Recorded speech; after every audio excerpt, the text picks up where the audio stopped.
Good morning. My name is Justin Murphy Mancini, and I serve with pleasure as the Director of Church Music here at the First Religious Society. We offer a warm welcome to all participating in our service via the live stream. If you are visiting today or joining us for the first time, we are especially glad that you are with us this morning. The pandemic is a difficult reality, yet it radiates a special call to us to cast fear aside and love one another. It is a call to look out not only for our own safety and that of our loved ones, but also for the safety and support of all people. It is for safety that our beautiful meeting house is closed, and it is for support that we come together as a congregation and a community in this new way. Our building may be closed, but our church and our virtual arms have never been more open. If you are joining us online, there are links you can use to see today's order of service and the hymns so that you can sing along. If you joined from YouTube, the links are just below the live stream in a white box. Please click on the word More to see them. If you are watching on the homepage, www.frsuu.org, there are buttons below the live stream. There will be a virtual coffee hour after worship this morning. You will find a link to the Zoom invitation for that, along with links to the order of service, hymns, coloring pages, and donation buttons. Coffee hour will begin immediately following the service. Everyone is invited to join as you are able. You will need to click the link in order to join. I want to take this opportunity to make a special announcement about our upcoming annual meeting. As many of you already know, the parish board has announced that the annual meeting of the church will take place using Zoom on Sunday, May 31st at 11:45 a.m. The annual meeting is a very important part of the work of the church, and it requires the church's members to be present to help shape the next church year. Our bylaws state that we need a quorum of at least 90 church members in order for any votes taken to be binding. So we are asking that all members let us know in advance that they will be participating. A link to the RSVP form is in your order of service, and Nicole will be sharing the link in the YouTube chat as well.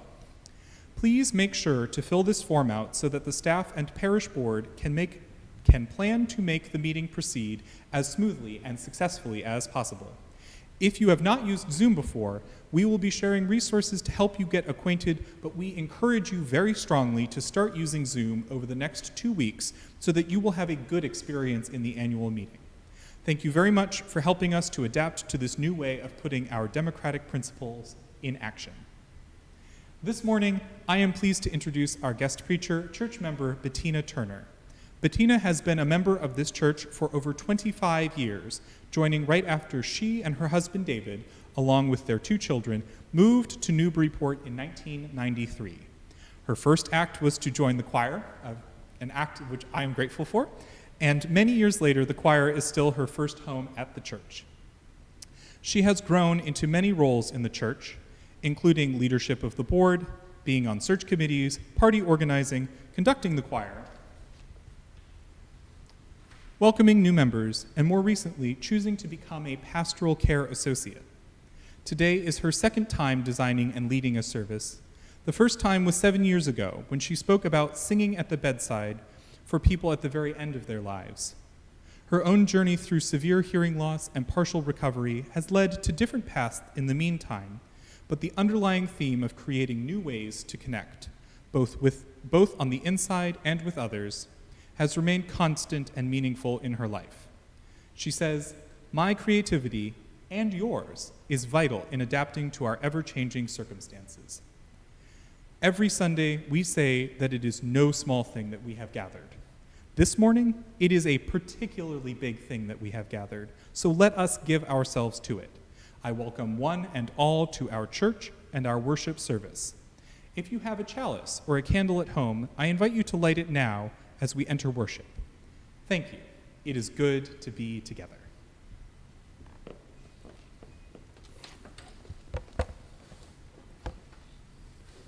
Our call to worship this morning is from the Reverend Ian Riddell, entitled, "Come, Come, Whoever You Are." Come, come, whoever you are. Do you hear that voice calling you, calling us? That voice which calls us together here today in this room, made holy by our presence and by the sacred breaths we share in our singing and speaking and silence. That voice which calls us to remember that we are not alone and that we are inextricably linked to all other life, woven into a vast tapestry of existence of which we are a powerful, integral, and holy part. And just as we have been called together here today, we act as the voice, the heart, the hands of another call, the call to walk with the wanderers, sing and dance with the worshipers, proclaim the memory of those who have taken their leave, wrap the despairing and the broken in the arms of love and community, and hold the hands of all of us who have broken our vows and call us back again and again to the covenant and work of justice, humility, and steadfast faithfulness. For this we are together today. So, my friends, come yet again, let us worship together. You are joyfully called to worship. Please join in saying the chalice lighting words while Kristen lights the candle. The words can be found in your order of service. We gather this hour as people of faith with joys and sorrows, gifts and needs. We light this beacon of hope, sign of our quest for truth and meaning, in celebration of the life we share together. Each week, we also light 2 candles of peace, representing 2 places on earth we lift up and remember as a sacred encounter with our world. There are untold number of places on earth that need peace. These 2 we especially hold close in this service and through the week ahead. After each candle is lit, we will speak the words for peace in English, Arabic, and Hebrew. Peace, salam, shalom. This morning, we light a candle of hope and remembrance in recognition of the COVID-19 pandemic, all those who are working on the front lines, all those who are struggling for their health and who have lost their lives. We will light this candle each time we worship, for as long as we live into this worldwide reality. Our first candle is lit for homes, campuses, and schools around the country and the world that recognize the graduating class of 2020. We hold in our hearts the perseverance that these students and their families display in finding creative ways to celebrate their accomplishments. Peace, salam, shalom. Our second candle is lit for prisons and detention centers across the United States, where incarcerated people face extremely high rates of infections from coronavirus while being denied adequate care and dignity. We pray especially with immigrant mothers who are being forced to make impossible decisions about the well-being of their children due to new and especially cruel ICE policies. Peace, salam, shalom. Please join me in saying our affirmation of faith. Love is the doctrine of this church, the quest of truth is its sacrament, and service is its prayer. To dwell together in peace, to seek knowledge in freedom, to serve humankind in fellowship, to the end that all souls shall grow into harmony with the divine. Thus do we covenant with each other and with God.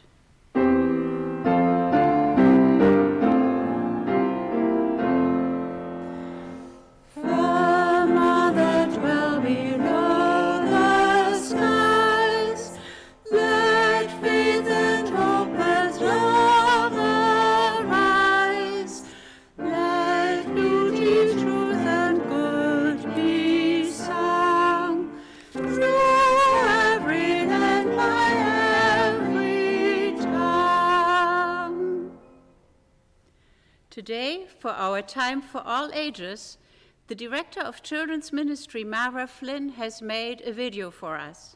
It features several young church children and honors the spirit of creativity in challenging times. Hi, everybody. I'm Mara Flynn. I'm the Director of Children's Ministry here at FRS UU.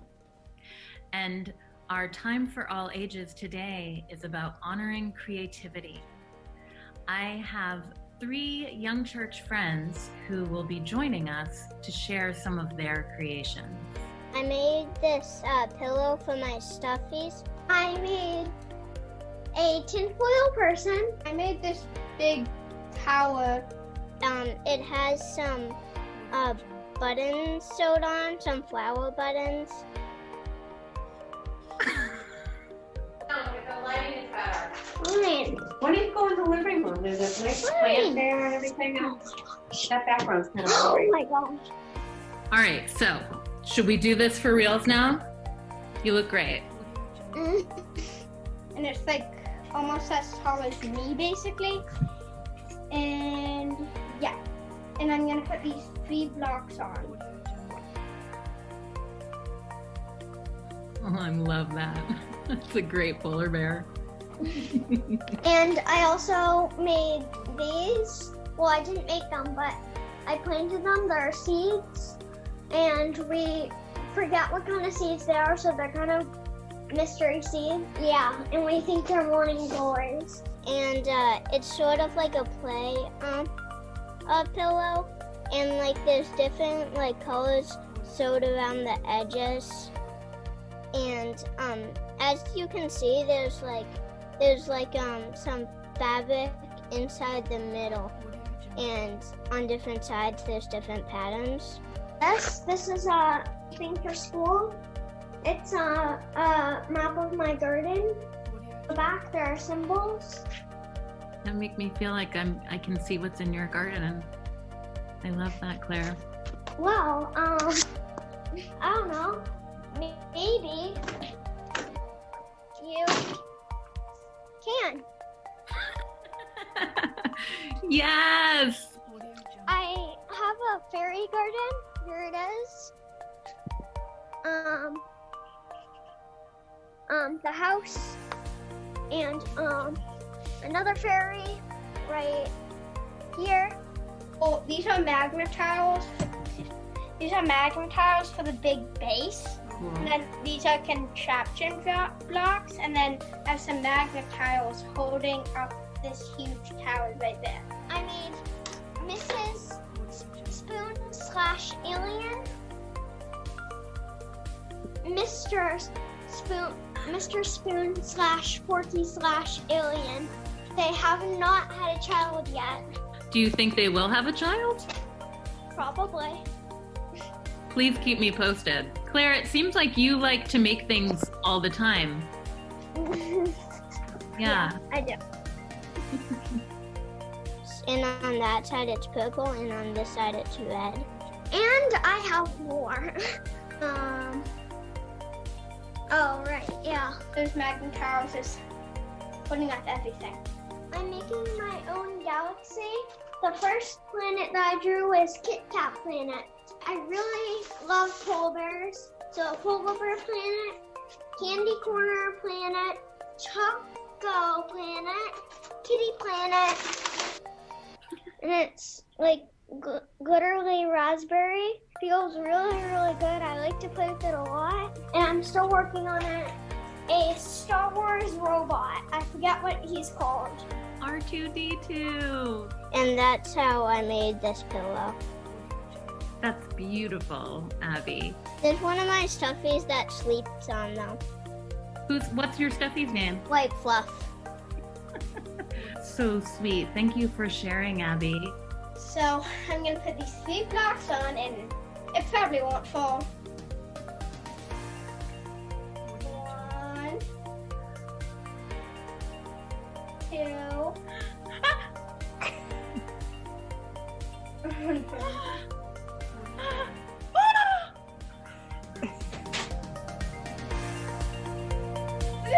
Oh my God!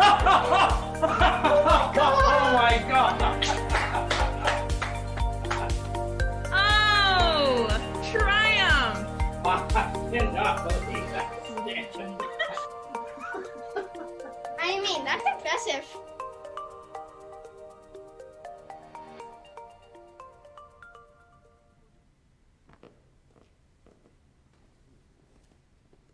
This is the time in our service when the offering will be gratefully received.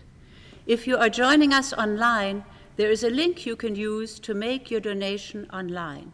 You can also text a contribution by sending the word GIVE FRSUU to the number 73256. And of course, you can always mail a check to the church as well.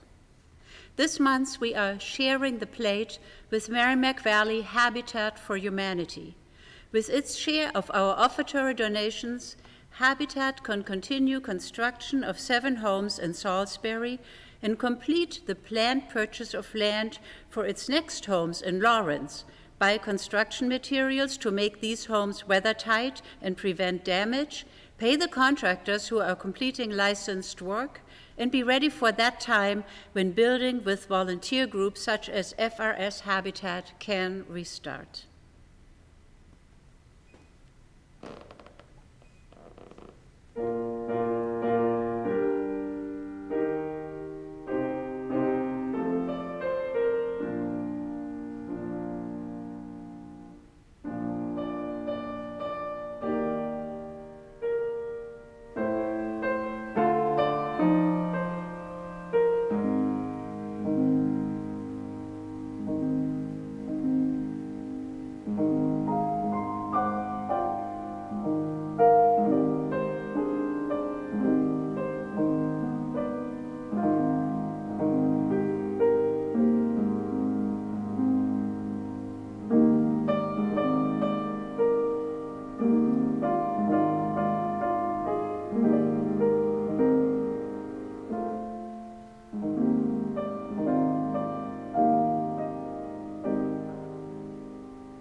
Our reading today is by the artist Anne Hamilton, and it will be followed by an invitation to all of you. Anne Hamilton says, "A life of making isn't a series of shows or projects or productions or things. It is an everyday practice. It is a practice of questions more than answers, of waiting to find what you need more often than knowing what you need to do. Waiting, like listening and meandering, is best when it is an active state. Every act of making matters. How we make matters. I like to remember that the word making occupies 17 pages in the Oxford English Dictionary, so there are multiple possibilities for a lifetime of making. Make a cup, a conversation, a building, an institution. Make memory, make peace, make a poem, a song, a drawing, a play. Make a metaphor that changes, enlarges, or inverts the way we understand or see something. Make something to change your mind. In the spirit of making, you are invited to participate in a church-wide creative project.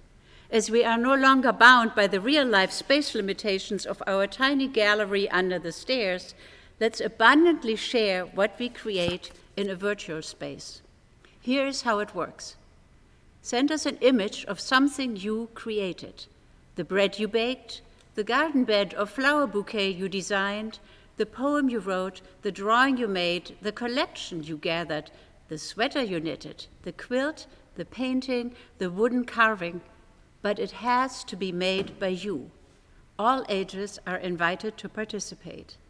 Please email a photo image of your creation, limit 3 per person, with a title and your name to Julie Parker Amory at julie.amory@frsuu.org within the next week or two.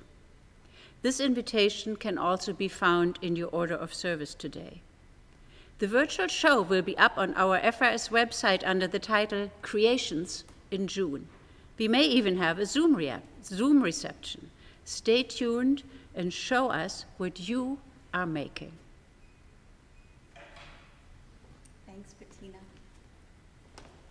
Now's the time in our service to hold up our community's joys and sorrows.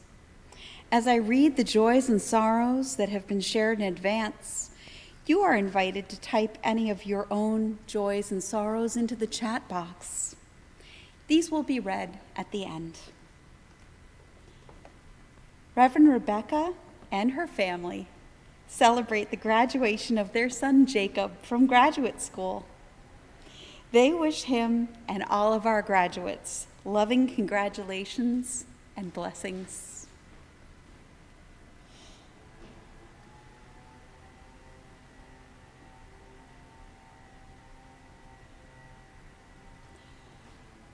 Will Budenhagen shares that Linda, his wife and love of 59 years, will celebrate a significant birthday this coming week. We won't say the year, but it does end with a 0. Thanks, stay safe, and we look forward to the day when we are all back together, says Will. Betsy Woodman shares, I am so pleased that our church is partnering with Habitat for Humanity. The building design for the Salisbury Old Country Road housing project was my husband's last design. He was afflicted with ALS and passed away on the 31st of March, 2019. He worked with Anton Becker, a fellow architect, who drew up Jonathan's design. By that time, Jonathan had no use of his hands or arms. It was very trying and inspiring to watch. They persevered. I celebrate all who are working to build these houses, including members of our church. Bless you one and all. Zara Robb shares, our family is pleased that my daughter Nadia will begin a Master's of Education degree program in June in Boston, despite the pandemic. She will work remotely with her cohort this summer and possibly through fall. Lee McLaughlin shares, "We are grateful for the 14 immigration detainees released this week from the Strafford County Corrections Center in Dover, New Hampshire. Most were medically vulnerable. We will continue to protest in our cars every Sunday until those still held are freed." Now Justin will read any joys or sorrows that you may wish to share in the chat.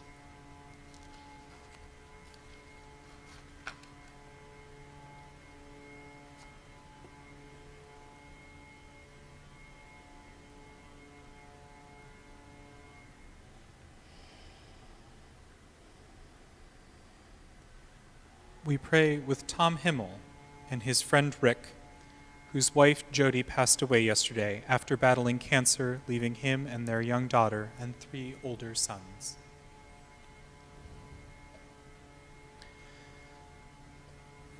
We share in the joy of Diane Stokone for the celebration of her parents' 67th wedding anniversary yesterday, and that they are blessed with good health and mobility.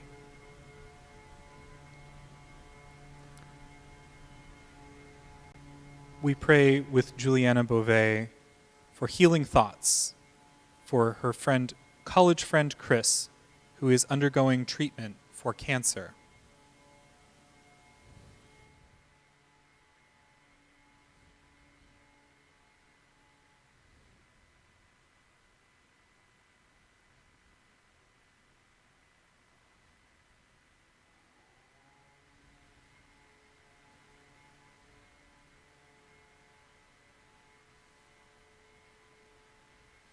We are lighting one more candle for all those joys and sorrows that remain unspoken, but are just held as closely in our hearts.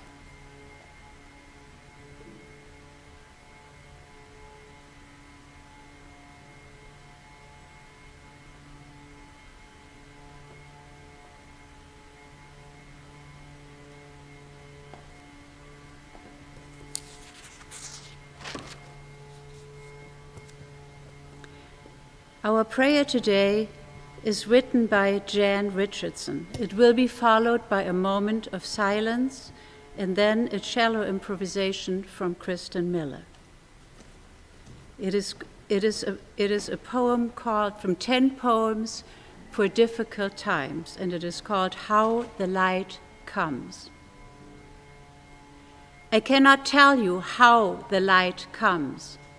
What I know is that it is more ancient than imagining, that it travels across an astounding expanse to reach us, that it loves searching out what is hidden, what is lost, what is forgotten or in peril or in pain, that it has a fondness for the body, for finding its way toward flesh, for tracing the edges of form, for shining forth through the eye, the hand, the heart. I cannot tell you how the light comes, but that it does, that it will, that it works its way into the deepest dark that enfolds you, though it may seem long ages in coming or arrive in a shape you did not foresee. And so, may we this day turn ourselves towards it. May we lift our faces to let it find us. May we bend our bodies to follow the arc it makes. May we open to the blessed light that comes.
Thank you, Kristen.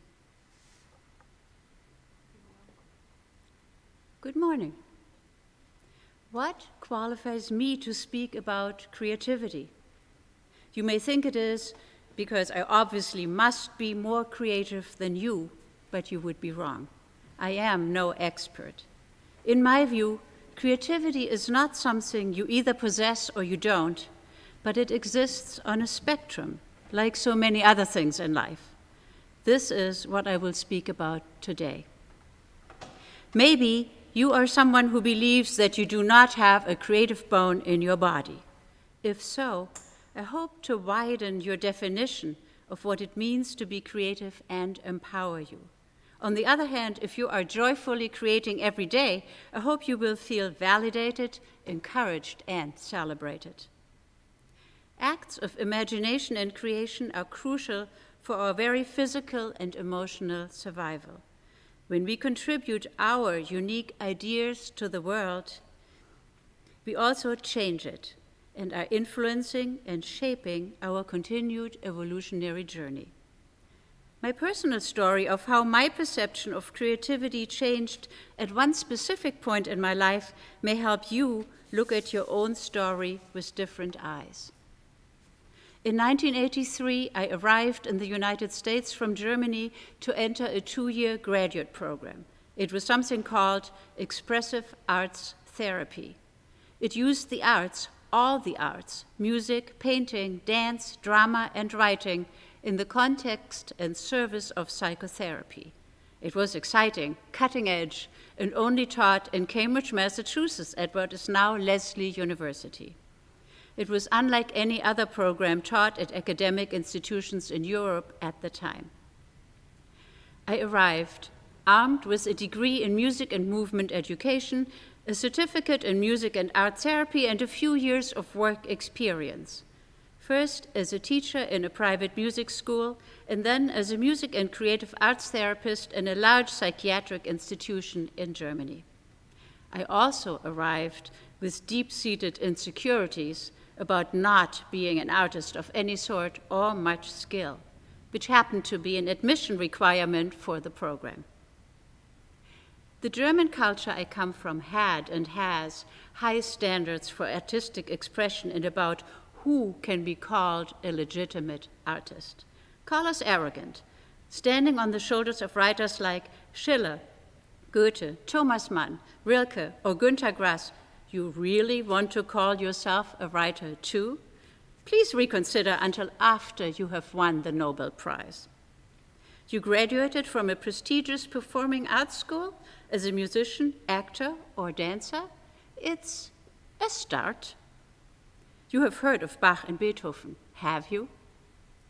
Making art in your studio is nice, but are you commercially successful? Are you having big solo shows? Very few painters or sculptors do, and even those are often either controversial or dead. You get the idea. For a German of my generation, artistic expression was not encouraged in school. It was something to engage with in the privacy of your own home, much like other slightly unsavory endeavors meant to be done in private only. Artistic pursuits were nothing to be shared proudly until you reached a very high level of proficiency. The road from undercover artist to becoming an actual out artist was a mystery to me. It seemed to have to do with innate genius. You would know if you had it. It would be obvious and undeniable. It could not be acquired at institutions of higher learning that would only admit those whose genius was already and recognizably evident.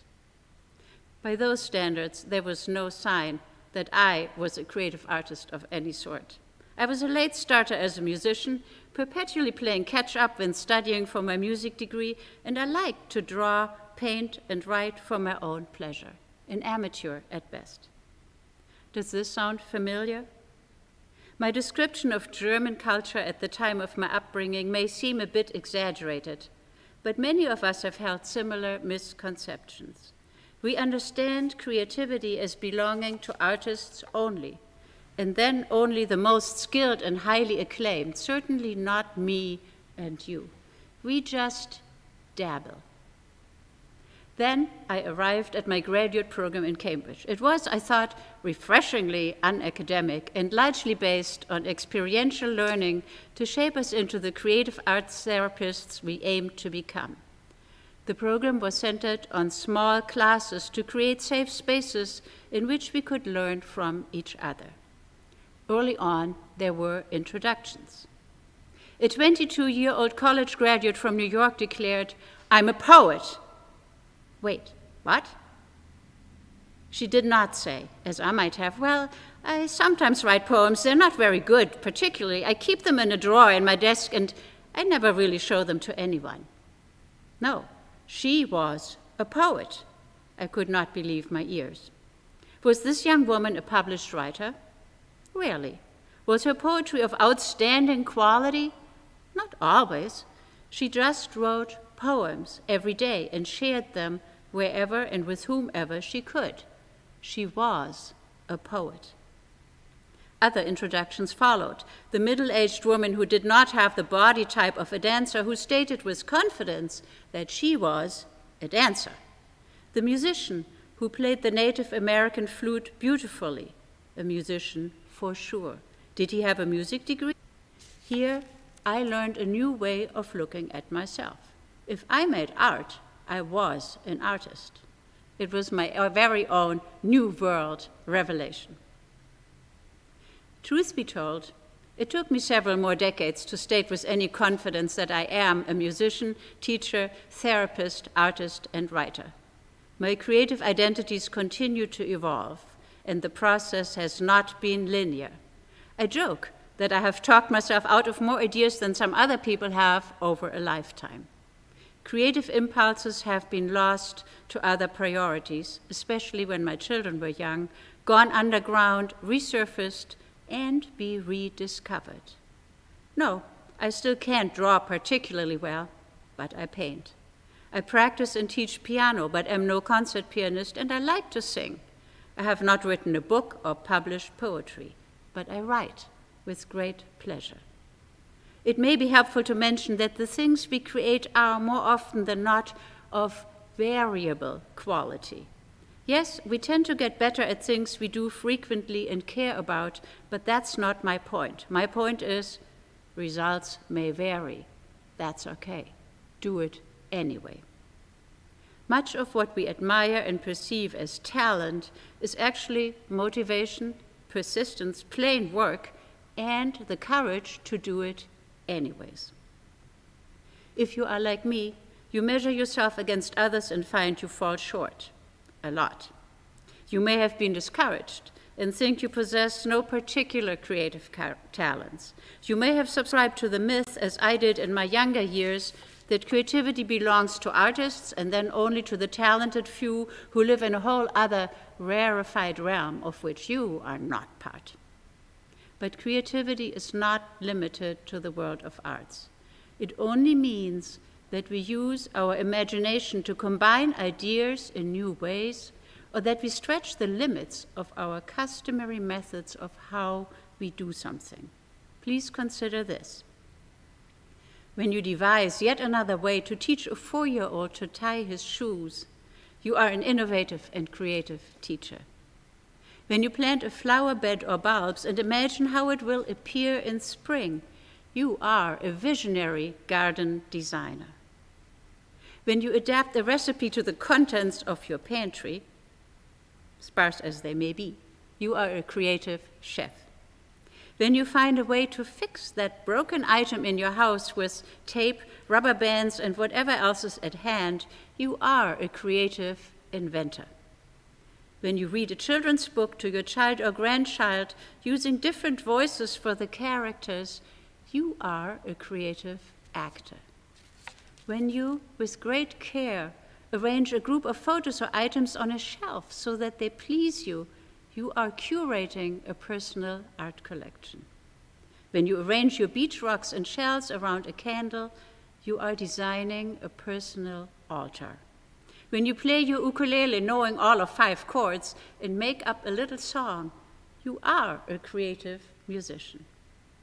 When you carefully choose a card and search for just the right words to comfort a friend, this too is creative writing. It is not that we are not creative. It is that we tend to dismiss and belittle our creative impulses because they do not look like creativity with a capital C. The poet Martha Postlethwaite says this: "Do not try to serve the whole world or do anything grandiose.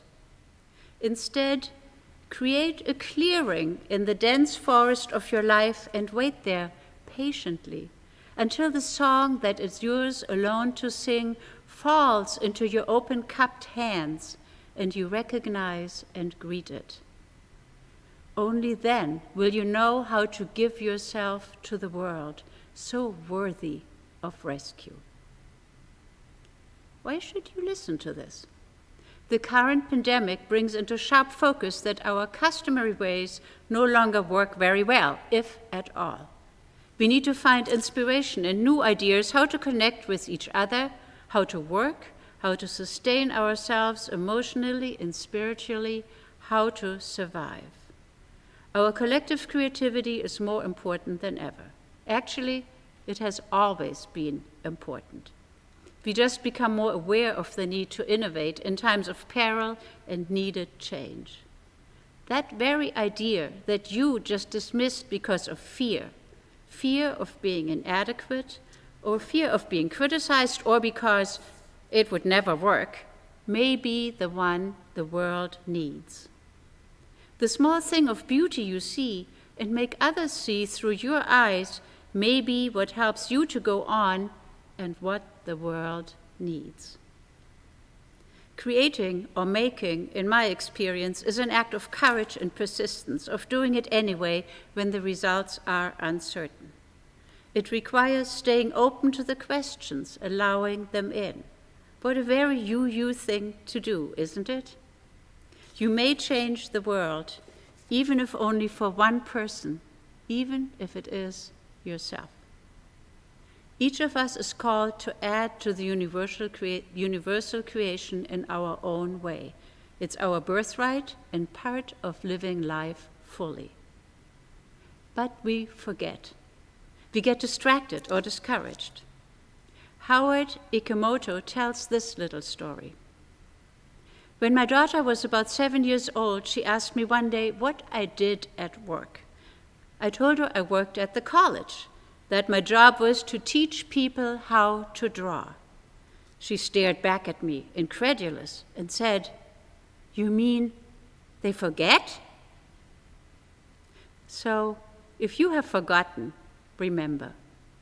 Dare to celebrate the beauty you see, the ideas you have, the new connections you can create.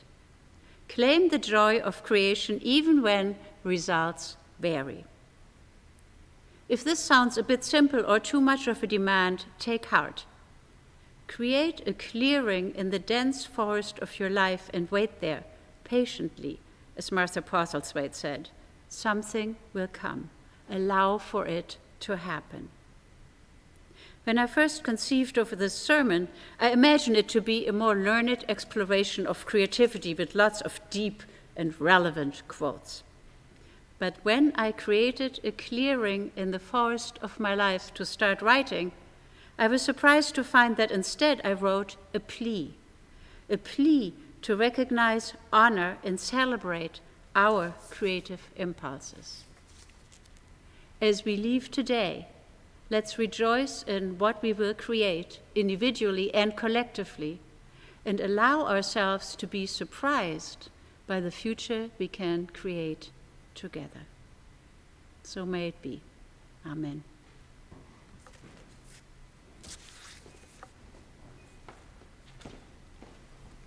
Please join us in singing our closing hymn, number 16, It's a Gift to Be Simple. You can find the hymn as a PDF next to the link to the order of service.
Please join in our unison benediction found in your order of service. May the love which overcomes all differences, which heals all wounds, which puts to flight all fears, which reconciles all who are separated, be in us and among us, now and always.